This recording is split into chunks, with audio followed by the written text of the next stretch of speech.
ముందుగా హెడ్లైన్స్ చూద్దాం. చింపేయండి, తిరిగివ్వండి, అతికించండి. కేసీఆర్ పేరు ఉన్న పాఠ్య పుస్తకాలపై పూటకో ఆదేశం. రైతు భరోసాకు కిసాన్ సమ్మాన్ డేటానా? సాగు నిర్వీర్యానికి కాంగ్రెస్ ఎత్తుగడని నిరంజన్ రెడ్డి మండిపాటు. నీట్ యూజీ పరీక్షా ఫలితాలపై సిబిఐ విచారణకు డిమాండ్లు. కేంద్ర ప్రభుత్వం నేషనల్ టెస్టింగ్ ఏజెన్సీకి సుప్రీం నోటీసులు. జూలై 22 నుంచి పార్లమెంటు వర్షాకాల సమావేశాలు. ఈ సెషన్లోనే పూర్తిస్థాయి బడ్జెట్ పెట్టే అవకాశం. రాష్ట్రంలో మరో 3 రోజులు వర్షాలు. పలు జిల్లాలకు ఎల్లో అలర్ట్ జారీ చేసిన వాతావరణ శాఖ. రాష్ట్రంలోని నిరుద్యోగులు పోరుబాట పడుతున్నారు. రాష్ట్ర ప్రభుత్వం తక్షణమే ఉద్యోగాల భర్తీని వేగవంతం చేయాలని రోడ్డెక్కుతున్నారు. సీఎం రేవంత్ రెడ్డి తమ ఆకాంక్షలను గుర్తించుకుంటే రాష్ట్ర వ్యాప్తంగా ఉద్యమం చేపడతామని వారు హెచ్చరిస్తున్నారు.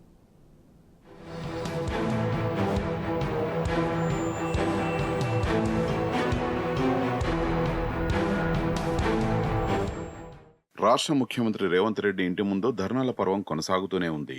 మొన్న స్టాఫ్ నర్సులు, ఏఈ అభ్యర్థులు ఆందోళన చేయగా తాజాగా శుక్రవారం గురుకులాల్లో డిఎల్, జేఎల్, పీజీటీ, టీజీటీ ఉద్యోగాలకు ఎంపికైన అభ్యర్థులు ధర్నాకు దిగారు. తమకు అపాయింట్మెంట్ లెటర్ ఇచ్చారని పోస్టింగ్ ఇవ్వలేదంటూ ధర్నా నిర్వహించారు. ఇప్పుడు ఎన్నికల కోడ్ ఎత్తేసినప్పటికీ పోస్టింగ్లు ఇవ్వడం లేదని వాపోయారు. గురుకుల అధికారులను సంప్రదిస్తే ప్రభుత్వం అనుమతులు ఇస్తేనే పోస్టింగ్స్ ఇస్తామని చెప్తున్నారని అభ్యర్థులు పేర్కొన్నారు. ప్రభుత్వం తమకు వెంటనే పోస్టింగ్ ఇవ్వాలని డిమాండ్ చేశారు.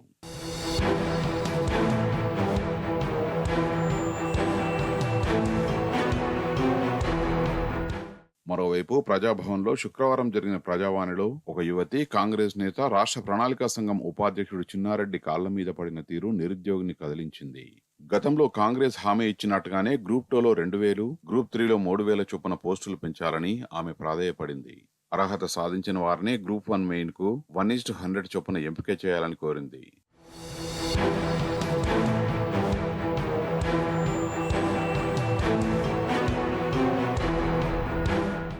కాంగ్రెస్ సర్కారుపై మాజీ మంత్రి ఎమ్మెల్యే హరీష్ రావు నిప్పులు చెరిగారు. గ్రూప్ 1 లాగే గ్రూప్ 2, 3 గురించి నాయకుల కాళ్లు పట్టుకుని అభ్యర్థులు వేడుకునే పరిస్థితి రావడం దురదృష్టకరమన్నారు. ప్రతిపక్షంలో ఉండగా నిరుద్యోగుల్ని రెచ్చగొట్టిన కాంగ్రెస్ నాయకులు అధికారంలోకి రాగానే ఎలా ప్రవర్తిస్తున్నారో చెప్పడానికి ఈ దృశ్యాలే సజీవ సాక్ష్యమని దుయ్యబట్టారు.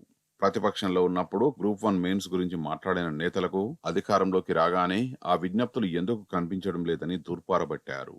25,000 పోస్టులతో డిఎస్సి వేస్తామని హామీ ఇచ్చిన కాంగ్రెస్ కేవలం 11,000 పోస్టులతో చేతులు దులుపుకుందని ఆగ్రహం వ్యక్తం చేశారు. అధికారంలోకి రాగానే 2 లక్షల ప్రభుత్వ ఉద్యోగాలు ఇస్తామని చెప్పి ఇప్పటిదాకా ఎలాంటి చర్యలు తీసుకోకపోవడం విద్యార్థులు, నిరుద్యోగుల్ని మోసం చేయడమేనని హరీష్ రావు తేల్చి చెప్పారు.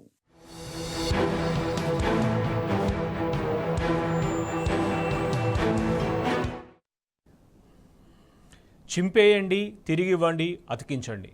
ప్రస్తుతం రాష్ట్ర విద్యాశాఖ నినాదంగా మారింది. పాఠ్య పుస్తకాల్లో మాజీ సీఎం కేసీఆర్, మాజీ మంత్రుల పేర్లు ఉండడమే విద్యాశాఖకు తలనొప్పిగా మారిందట. ఆ పేజీ తొలగించాలని ఒకసారి, అతికించాలని మరోసారి విద్యాశాఖ ఆదేశాలు ఇవ్వడంపై అసంతృప్తి వ్యక్తమవుతోంది. పాఠ్య పుస్తకాల వ్యవహారంలో 2 అధికారులపై కూడా ప్రభుత్వం బదిలీ వేసిందట.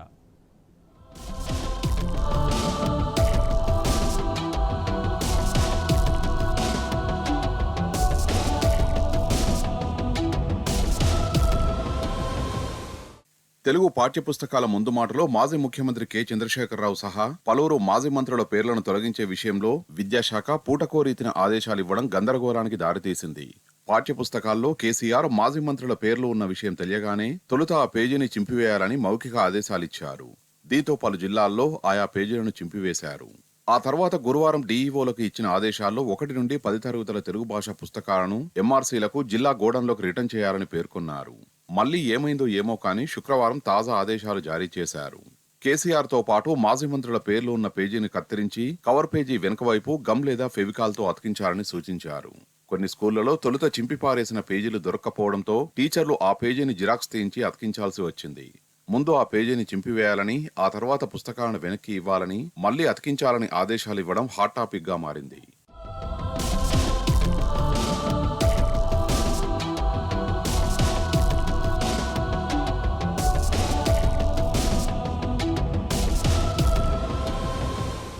మాజీ సీఎం మాజీ మంత్రులు ఉన్న పేజీల తొలగింపుపై అధికారులు పలు ఆదేశాలిచ్చారు. ఈ సంవత్సరం అన్ని తెలుగు పాఠ్య పుస్తకాలపై పొరపాటున మాజీ మంత్రులు అధికారుల పేర్లు ముద్రితమయ్యాయి. ఈ పేజీ వెనుక భాగంలో జాతీయ గీతం, జాతీయ గేయం, ప్రతిజ్ఞ ఉన్నాయి. ఈ పేజీని బ్లేడ్ లేదా కత్తెరతో జాగ్రత్తగా కట్ చేయాలి. ఆ పేజీని అదే పుస్తకం కవర్ పేజీ వెనుక భాగంలో అతికించాలి. ఈ విధంగా చేసేటప్పుడు మాజీ మంత్రులు అధికారుల పేర్లున్న పేజీ కనబడకుండా ఉండేలా జాతీయ గీతం, జాతీయ గేయం, ప్రతిజ్ఞ కనిపించేలా జాగ్రత్త పడాలని అధికారులకు సూచించారు. మొత్తం ఈ ప్రక్రియను స్కూల్ కాంప్లెక్స్ స్థాయిలో పూర్తి చేయాలని పలు జిల్లాల డీఈఓలు ఆదేశాలిచ్చారు. తమ కాంప్లెక్స్ పరిధిలోని పుస్తకాలను ఆయా హెచ్ఎంలు తమ వద్దకు తెప్పించుకొని పేజీని చింపి అతికించి తిరిగి సంబంధిత స్కూళ్ల ప్రధానోపాధ్యాయులకు ఇవ్వాలని సూచించారు. శుక్రవారంలోగా ఈ ప్రక్రియను పూర్తి చేయాలని, పూర్తయిన తర్వాత తమ కాంప్లెక్స్ పరిధిలో అతికించడం పూర్తయిందని డిక్లరేషన్ ఇవ్వాలని ఆదేశాలిచ్చారు.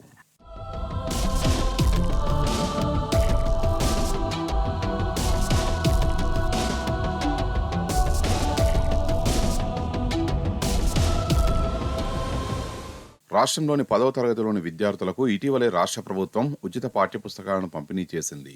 అయితే తెలుగు పుస్తకం ముందు మాటలో మాజీ సీఎం కేసీఆర్, మాజీ మంత్రులు కడియం శ్రీహరి, జగదీష్ రెడ్డి, సవితా ఇంద్రారెడ్డి పేర్లు ఉన్నాయన్న కారణంతో దాదాపు 25 లక్షల పుస్తకాలను వెనక్కి తెప్పించారు. ఆయా పుస్తకాలను ఎంఆర్సీలకు, జిల్లా గోడౌన్లకు చేర్చారు. ఈ చర్యను మాజీ విద్యాశాఖ మంత్రి సవితా ఇంద్రారెడ్డి, ఎమ్మెల్సీ దేశపతి శ్రీనివాస్ తీవ్రంగా ఆక్షేపించారు. ఇది భావ్యం కాదని, తమిళనాడు, ఏపీ రాష్ట్రాల్లో ముఖ్యమంత్రులు వ్యవహరించినట్టు హుందాగా వ్యవహరించాలని సూచించారు.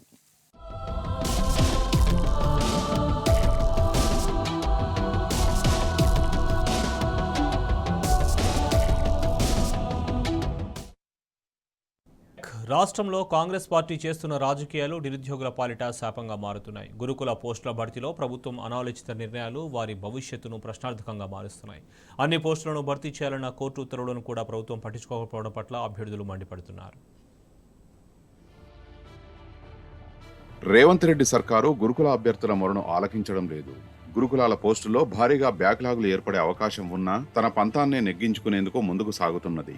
సొంత పేరు కోసం మళ్లీ నోటిఫికేషన్ ఇచ్చి తన హయాంలో భర్తీ చేసే కలరింగ్ కు ప్రాధాన్యమిస్తోంది. రీలింక్విష్మెంట్ విధానం లేకుండానే గురుకుల పోస్టులన్నీ భర్తీ చేసేందుకే సర్కారు మొగ్గు చూపుతున్నట్టు తెలుస్తోంది. ఇప్పటికే అనుమతి పొందిన భర్తీ చేయని పోస్టులతో పాటు తాజా భర్తీలో బ్యాక్లాగ్ పోస్టులన్నింటినీ కొత్తగా నోటిఫికేషన్ ఇచ్చి భర్తీ చేయాలనే యోచనలో ఉన్నట్టు సమాచారం.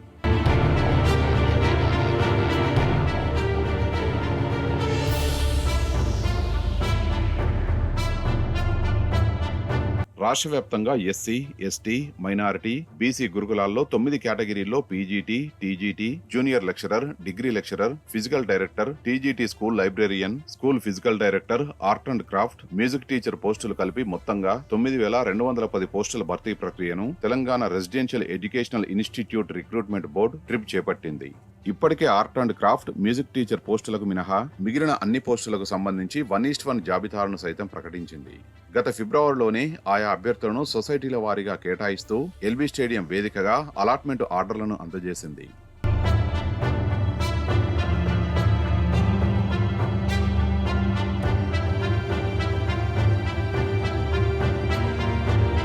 అయితే గురుకుల పోస్టుల భర్తీలో రీలింక్విష్మెంట్ విధానాన్ని అమలు చేయాలని 1:2 జాబితాలోని అభ్యర్థులు డిమాండ్ చేస్తున్నారు.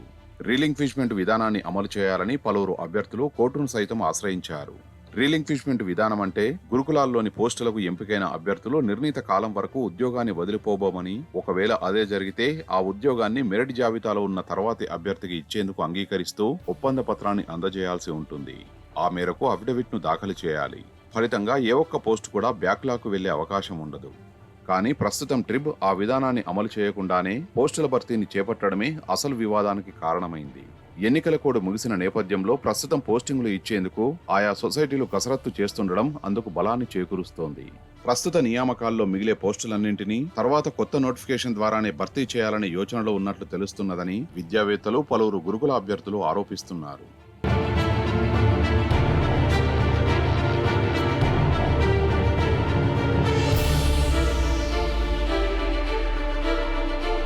ప్రస్తుతం నోటిఫై చేసిన 9,210 పోస్టుల్లో ఇప్పటి వరకు 8,708 పోస్టుల ఎంపిక ఫలితాలను మాత్రమే విడుదల చేసింది. అందులో కూడా 8,304 పోస్టులనే ట్రిప్ భర్తీ చేసింది. 404 పోస్టులకు అర్హులైన అభ్యర్థులు లేరని చెప్పి భర్తీ చేయలేదు. అదేగాక రీలింక్విష్మెంట్ విధానం లేకపోవడం, కామన్ పేపర్ పెట్టడం, డిసెండింగ్ ఆర్డర్ ను అంటే పైనుంచి కిందికి వరుస క్రమంలో నింపకపోవడం వల్ల ప్రస్తుతం భర్తీ చేసిన పోస్టుల్లోనూ దాదాపు 1500 నుంచి 2000 పోస్టుల వరకు బ్యాక్లాగ్ లో పడే అవకాశం ఉంది. బ్యాక్లాగ్ పోస్టులతో పాటు గురుకులంలో మంజూరై భర్తీ చేయని పోస్టులు కూడా ఉన్నాయి. పెండింగ్ లో ఉన్న 1465 పోస్టులను బ్యాక్లాగ్ పోస్టులతో కలిపి కొత్త నోటిఫికేషన్ ద్వారానే భర్తీ చేసి తమ ఖాతాలో వేసుకోవాలనే యోచనలో కాంగ్రెస్ ప్రభుత్వం ఉన్నట్లు విద్యావేత్తలు ఆరోపిస్తున్నారు.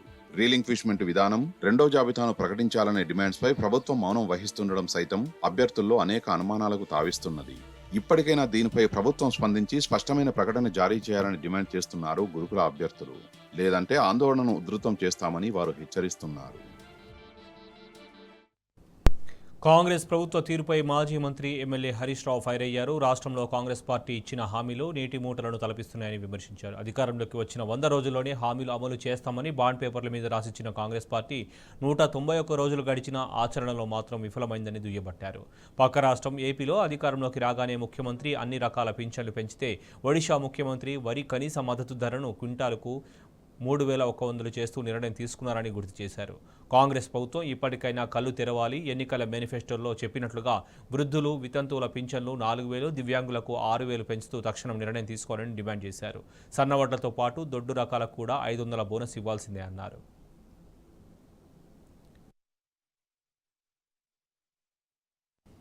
కాంగ్రెస్ ప్రభుత్వ తీరుపై మండిపడ్డారు మాజీ మంత్రి నిరంజన్ రెడ్డి. రుణమాఫీ అమలుపై కాంగ్రెస్ పీఎం కిసాన్ సమ్మాన్ డేటాను ప్రాతిపదికగా తీసుకోవాలని నిర్ణయం పట్ల ఆగ్రహం వ్యక్తం చేశారు. రైతులు ఎవరైనా రైతులే అన్నారు. ఎన్నికల హామీ ప్రకారం రుణమాఫీ అందరికీ వర్తింపజేయాలన్నారు. రుణమాఫీపై కాంగ్రెస్ ప్రభుత్వ తీరు సిగ్గుచేటన్నారు. కాంగ్రెస్ ప్రభుత్వం అన్ని పథకాల్లో కోతలు విధిస్తుందని తెలిపారు. 7 నెలలు దాటినా ఇంకా కట్ ఆఫ్ డేట్ కూడా నిర్ణయించకపోవడం ఈ ప్రభుత్వ అసమర్థత, నిర్లక్ష్యానికి నిదర్శనమని నిరంజన్ రెడ్డి తెలిపారు.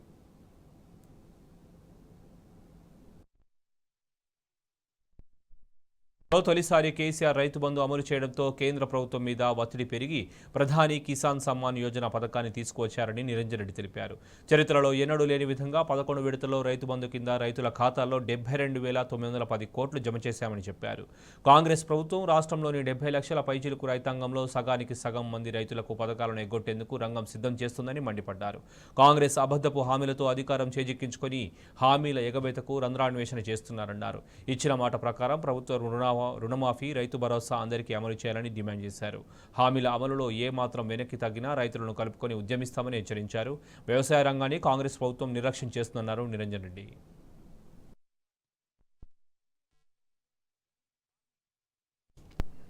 రాష్ట్రంలో పాలన పడకేసింది. అధికారానికి కేంద్రమైన సచివాలయంలో అయోమయం నెలకొంది. మంత్రులు తమ పేషీల్లో సిబ్బందిని పూర్తి స్థాయిలో నియమించుకోకపోవడంతో సామాన్య ప్రజలే కాదు ఎమ్మెల్యేలు కూడా ఇబ్బందులు పడుతున్నారు.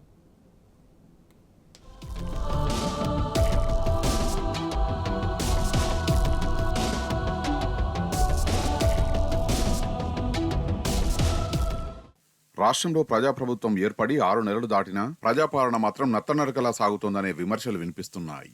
మంత్రుల పేషీల్లో సిబ్బంది నియామకాలు ఇంకా పూర్తి కాకపోవడంతో పాలన గాడిలో పడలేదు.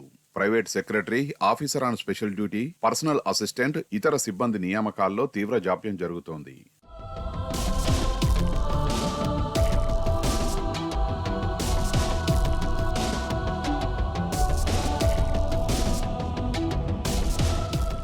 మంత్రుల పేషీల్లో పాత వాసనలు చెరిపేయాలని అధికారంలోకి వచ్చిన కొత్తలో ముఖ్యమంత్రి రేవంత్ రెడ్డి ఆదేశించారు. దీంతో అధికారులు సిబ్బందికి సంబంధించిన పకడ్బందీ సమాచారం తీసుకోకుండా నియామకాలు చేపట్టొద్దని నిర్ణయించారు.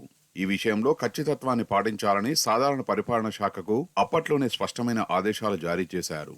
ఆఫీసర్ల ఇన్ఫర్మేషన్ సేకరణ కోసం ఇంటెలిజెన్స్ ను పురమాయించారు. దీంతో అపాయింట్మెంట్లన్నీ కుంటుపడ్డాయి. మధ్యలో పార్లమెంటు ఎన్నికల కోడ్ కూడా జాప్యానికి కొంత కారణమైంది. దీంతో మంత్రుల పేషీలు ఇప్పటికీ కుదురుకోలేదు.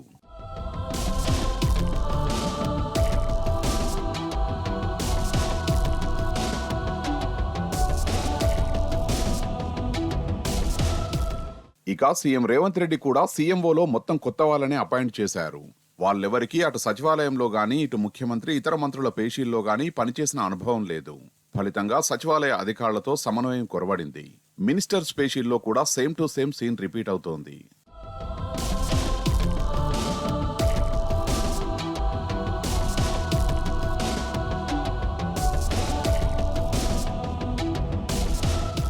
మరోవైపు కొందరు మంత్రుల దగ్గర పనిచేయడానికి ఇంటెలిజెన్స్ పచ్చజెండా ఊపిన చాలా మంది అధికారులకు సెక్రటేరియట్ బిజినెస్ రూల్స్ పై అవగాహన లేదు. కొందరు మంత్రులు ఎప్పుడో సర్వీస్ నుంచి రిటైర్ అయిన వాళ్ళను తెచ్చిపెట్టుకున్నారనే విమర్శలున్నాయి. రెవెన్యూ, వ్యవసాయం లాంటి ప్రధాన శాఖల మంత్రుల పేషీల్లో సిబ్బంది పనిచేస్తున్నా వాళ్ళకింకా నియామక ఉత్తర్వులు ఇవ్వలేదు.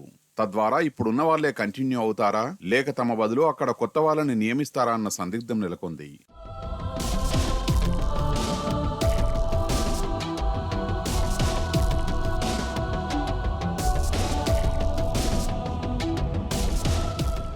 మరో మంత్రి పేషీలో అయితే పిఎస్ ఆంధ్ర క్యాడర్ అధికారి తిష్టవేశాడు. ఆయన త్వరలోనే రిటైర్ కాబోతున్నాడని తెలుస్తోంది. అదే పేషీలో ఒక అవుట్ సైడర్ను ఓఎస్డీగా నియమించారు. రూల్స్ ప్రకారం ప్రభుత్వ అధికారుల్ని తప్ప ప్రైవేట్ వ్యక్తుల్ని అలాంటి కీలక బాధ్యతల్లో నియమించకూడదు.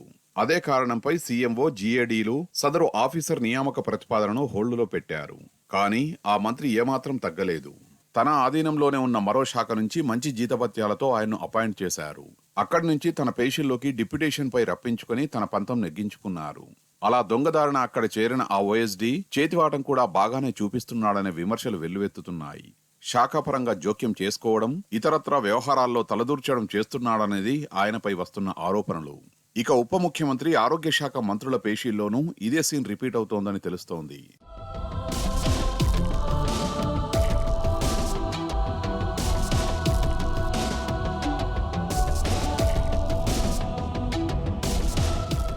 మంత్రుల పేషీల్లో వ్యవహారం ఇలా ఉండడంతో సామాన్య ప్రజలు తీవ్ర ఇబ్బందులు ఎదుర్కొంటున్నారు. వివిధ పనులపై రోజు సెక్రటేరియట్కు వచ్చే ఎమ్మెల్యేలు, ఇతర సందర్శకులు, ప్రభుత్వ అధికారులు తీవ్రంగా ఇబ్బంది ఎదుర్కొంటున్నారు. కనీసం సరైన సమాధానం కూడా చెప్పేవాళ్ళు లేకుండా పోయారని వాపోతున్నారు.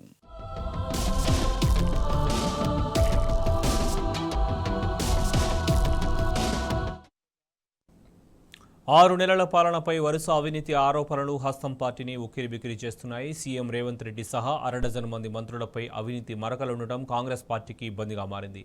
ఇప్పటికే కాంగ్రెస్ సర్కారుపై ప్రజలు అసంతృప్తితో ఉన్నారు. దీనికి తోడు కరప్షన్ కూడా కలవడంతో జనం మరింత ఆగ్రహంగా ఉన్నారంటున్నారు ఆ పార్టీ నేతలు.